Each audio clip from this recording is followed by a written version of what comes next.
And we continue to follow this story. For more, we've reached Frédéric Bérard. He's a political commentator at the Université de Montréal. Thanks very much for joining us on the program today. Thanks to you. What can you tell us about these two new campaign directors and specifically why you think maybe they were selected? Well, I don't know the precise reasons, but what I know is that the director is a very close collaborator of Christina Freeland, so it might be a good way for her to put her footprint on maybe a next leadership campaign. What do we know about the background of these two selections and who they've worked for previously within the party and the kind of work that they've done? Well, as a journalist,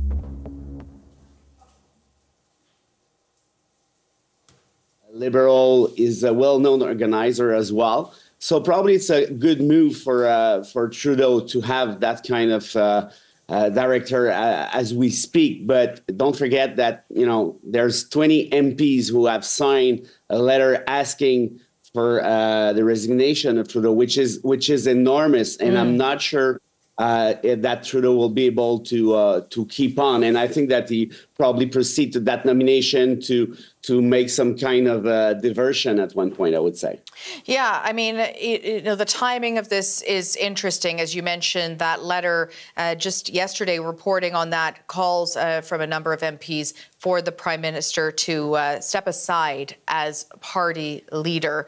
It doesn't breed a lot of confidence in a party when you have some kind of undercurrent like this going on. What do you make of the timing of this in terms of what kind of message that they are trying to send to the voter? They're very far from the conservative. If you take a look at the surveys, right? They're 22% behind, which is enormous. So I think that Trudeau might be panicking a little right now. Might be trying to, he's probably trying to send a message, no worries, I do have my director, I have a deputy director, those are well-experienced people, you can trust me, we can go do this campaign together. But the thing is that I'm not sure that will be enough to reverse the movement that was created a few days ago by those 20 MPs. And what do you think it's going to take here to turn the tide for the Liberal Party? A miracle, probably, because you know what? When you're in the 24 Sussex for more than 10 years, people are getting just fed up with that any kind of government. This is the worst enemy of each and every politician. So the thing is, though, Pierre Poilievre brings a lot of problems with himself, with a lot of obstacles, in the sense that he's a bit of a mini Trump, as we might say, especially on delicate issues like abortion.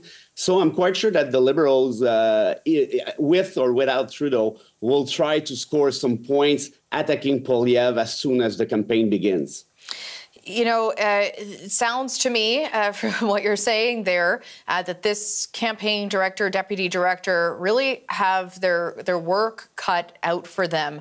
What do you think will be their strategy then moving forward? I'm sure 100% that, as I just said, they will be attacking Pierre Poilievre on his personal views, on everything he said. Don't forget that Poilievre said a few weeks ago that if we do not cut the carbon tax, there will be like a disaster for Canada. There will be like a starving period and all that, which is ridiculous when you think about it. So probably the Liberals right now are waiting before attacking. But if I was Trudeau, if I was one of his advisors, I would probably tell him, well, I think that it's a good time to attack right now to make sure to close the gap a little bit in the surveys before going in the electoral campaign. Okay, Frédéric Bérard, thank you so much for joining us with your thoughts on these new appointments. We appreciate your time. My pleasure.